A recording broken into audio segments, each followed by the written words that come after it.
안녕하십니까, 블룸버그 TV입니다. 자, 이번에는 어떤 강의를 하려고 하냐면 애널리스트, 증권가 애널리스트들이 발언을 할 때 심리적 변화 이런 것들을 제가 하나 알려드릴게요. 자, 지금 우리는 어디 상황에 와 있냐 이거예요. 이거 경제가, 데이터가 생각보다 잘 들어온다. 우리 왜 인플레이션율이 올라가고 금리가 올라가니까 데이터 값이 안 좋을 거다, 미국 내수가 죽을 거다 생각하지만 실제적으로 잘 들어오고 있죠. 잘 들어오고 있다. 뭐지? 이렇게 생각해요. 그리고 나서 그 다음에 애널리스트들이 하는 말, 경제학자들이 기대치를 또 높일 거다. 그러니까 이 말이 뭐냐? 주식이 더 올라갈 거예요. 해서 기대치를 더 높입니다. 이렇게 기대치를 더 높이면 데이터 값이 또 따라져요. 데이터 값도 이렇게 따라줍니다. 그래서 실제적으로 주식이 또 올라가요. 그리고 그리고 애널리스트는 또 뭐라 하겠습니까? 우리 예측치가 맞네? 그러면서 요만큼 올렸던 거를 기대치를 이제는 이만큼 올립니다. 예측치를. 이제는 그전에는 요만큼 1만큼 좋아졌으면 이제는 이만큼 좋아질 것 같아요, 여러분. 더 빠르게 끌어올립니다. 더 빠르게. 그리고 데이터 값도 저기 보이죠? 이 데이터 값이 아주 좋게 나오지만 생각외로 요 두 배만큼 수치값이 올라가지는 않는다는 거죠. 쉽게 말해 이게 고점이라는 거죠. 이게. 지금 우리는 2단계에 있고 앞으로 이런 그림이 나타날 거예요. 애널리스트들이 어떤 미래 비전, 컨센서스 등을 발언할 때 이런 흐름을 따라간다는 거예요. 심리학적으로. 두 배를 더, 수치값을 두 배를 더 올렸는데 실제적으로 이 데이터 값도 거의 근사치까지 가는데 이 근사치를 초월하는 수치값은 나오지 않는다는 거죠. 수치값은 실제적으로 요 두 배 올렸지만 두 배에서 조금 내려가는 1.9배까지 수치값이 이렇게 나오는 거죠. 그러면서 주가가 고점 찍고 이제 슬슬 내리기 시작합니다. 맞죠? 그리고 데이터 값도 이제 서서히 내리기 시작할 거고, 너무 많이 올렸으니까 이 경제학자들이 1만큼 올렸으면 그 다음에는 조금씩 데이터 값을 올려야 되는데 이 1만큼 그 전에 수치값이 올랐으면 경제학자들의 그 심리상 두 배를 올린다는 거죠. 한 배만 더 올려야 되는데 심리상 나 이렇게 유능해. 다들 그런 심리가 돌아간다는 거죠. 그래서 예측치를 컨센서스 그 다가오는 발표 예측치를 두 배로 올려버린다는 거죠. 알면서도 경제학자들의 인문학이라고 생각하시면 돼요. 경제학자들의 어떤 심리학, 나의 우월성을 나타내기 위해서 다들 똑같이 그전에 한 배가 떴으면 이번에는 1.2배 이렇게 발표를 해야 되는데 그전에 1배가 떴기 때문에 이제는 2배가 뜰 거야.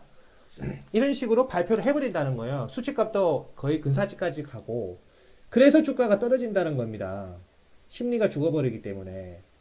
그리고 경제학자들이 이때 무슨 생각을 하죠? 내가 틀렸나? 내가 틀렸나? 그러면 여기서 경제학자들이 더 올라요 이렇게 할까요? 아닙니다. 이네들은 어떤 금전적인 돈을 버는 거 중요하겠지만 대외 명분, 학자로서의 명분, 나 이번에도 맞췄어. 그게 중요한 거예요. 그럼 수지값이 좀 떨어졌으니까 이 경제학자들은 뭐라고 하죠? 그 다음에는 예측을 여기 있죠. 예측을 급격하게 샤플리하게 떨어뜨립니다. 여러분, 제가 생각할 때 앞으로의 수치값은 경제가 한 이 정도 이렇게 될 것 같아요. 이렇게 샤플리하게 떨어질 것 같아요. 라고 말을 합니다. 근데 실제적 데이터 값은 그 전에 못 미쳤지만 이 수치값보다는 조금 잘 나와요. 한 이 정도 나와요. 그래서 주가가 퍽 내려갔다가 살짝 올라요. 이 패턴을 반복을 한다는 거예요, 경제가. 실제적으로 그럼 경제는 누가 돌리는 거냐? 이 경제학자들이 발언에 의해서 정책이 나오고, 맞죠? 정책이 나오고, 이 정책에 의해서 금리가 올라가기도 하고 내려가기도 하고, 맞죠? 이런 행위로 인해서 결국 우리 시민들의 소비는 올라가기도 하고 내려가기도 하고, 맞죠?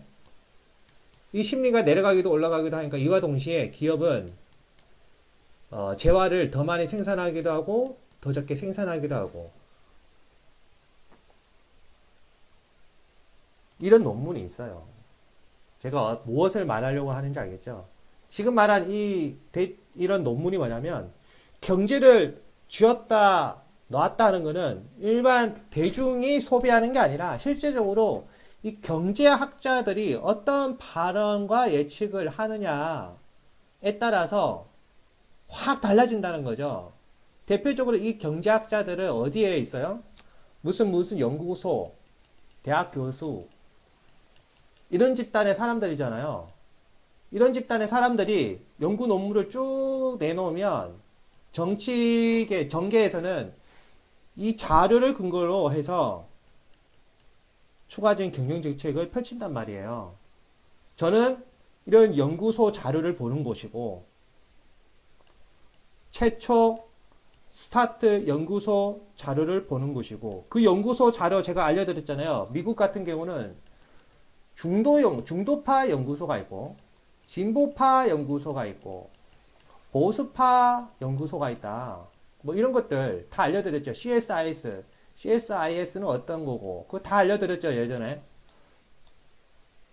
이런 큰 그림을 여러분 아셔야 된다는 거예요.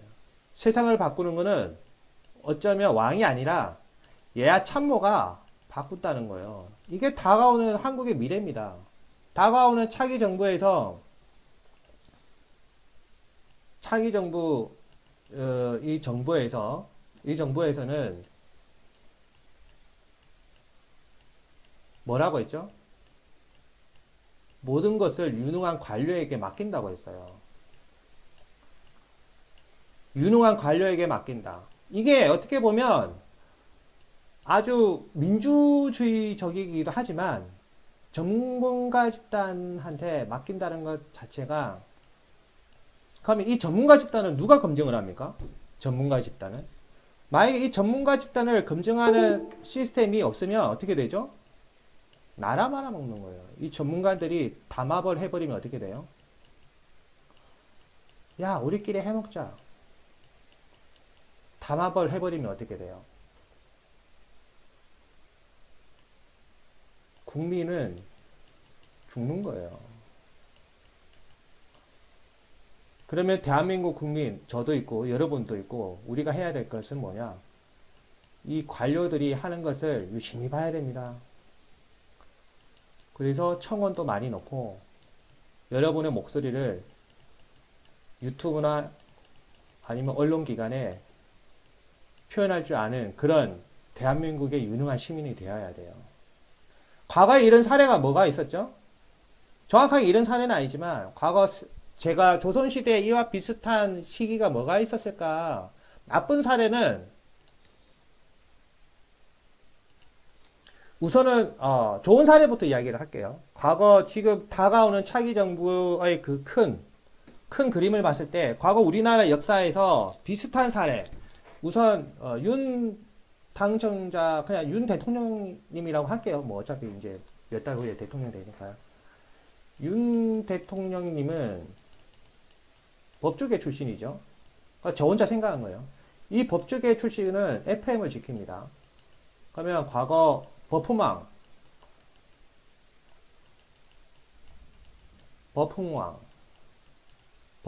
때를 생각하시면 될 것 같아요. 이건 좋은 그림이에요. 좋은 그림.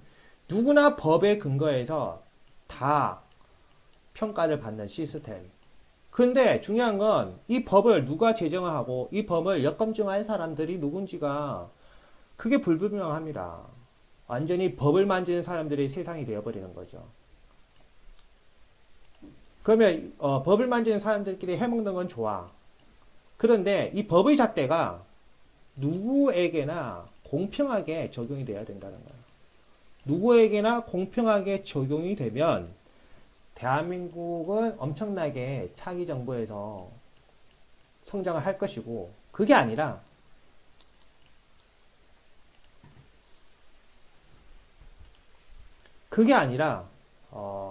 지금 현재 차기 정부와 비슷한 사례인데 단점의 사례가 과거 우리나라 역사에 뭐가 있었냐? 저는 세도 정치 때를 생각합니다. 세도 정치. 세도 정치 때 당시 왕이 아는 게 없으니까 어떻게 되죠? 아첨하는 세력들이 다 헤쳐먹잖아요.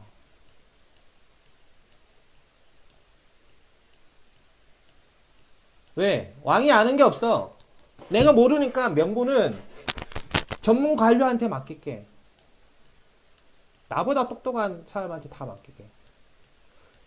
여기서 전문 관료란 요 주인공보다 똑똑한 사람한테 맡긴다는 거예요. 대외적으로 검증이 된 사람이 아니라. 그러면 더 웃긴 건 좋아. 대외적으로 검증된 사람은 누가 검증해요? 그 검증하는 집단은 누구고? 결국에는 그놈이 검증한다는 거야. 결국에는 끼리끼리 또 헤쳐먹는다는 거예요.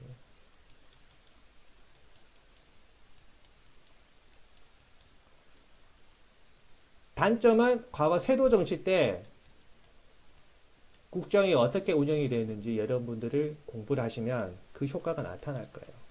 자, 그러면 행정학 여러분들 다 한 번씩 공부를 해보셨죠? 자, 그전 정권에서는 어떤 실패가 일어났습니까? 공공실패. 공공실패인가? 공적실패인가? 책을 읽어본 지 오래돼서. 어쨌든 공공실패. 잠시만요. 검색해보면 되죠. 공공실패가 아니라 검색하니까 정부실패. 그렇지. 전 정권인 문 정권에서는 정부 실패 현상이 일어났죠. 정부에서 시장에 너무 가담을 하니까 시장이 비정상적으로 돌아가서 집값이 폭등을 해버렸죠. 이게 정부 실패 현상이에요. 그러면 다가오는 차기 정부는 반대예요. 반대. 모든 것을 시장에 맡긴다. 그러면 볼 것도 없이 시장 실패 현상이 일어납니다. 시장 실패. 시장 실패 현상의 대표적인 건 뭐죠? 끼리끼리 헤쳐먹는 거. 담합. 담합 현상이 100% 이거 볼 거 없이 일어납니다. 끼리끼리 헤쳐먹는 거. 자, 그러면 이런 현상을 여러분들이 쉽게 바꿀 수는 없어요. 중요한 거는 살아남는 자가 위대한 거예요. 그럼 여러분들이 살아남기 위해서는 차기 정부부터는 뭘 해야죠? 요거. 내 입으로 말하기는 솔직히 좀 더러운 그런 건데 어쩔 수가 없어요. 시장 실패 현상이 일어날 거니까 요거.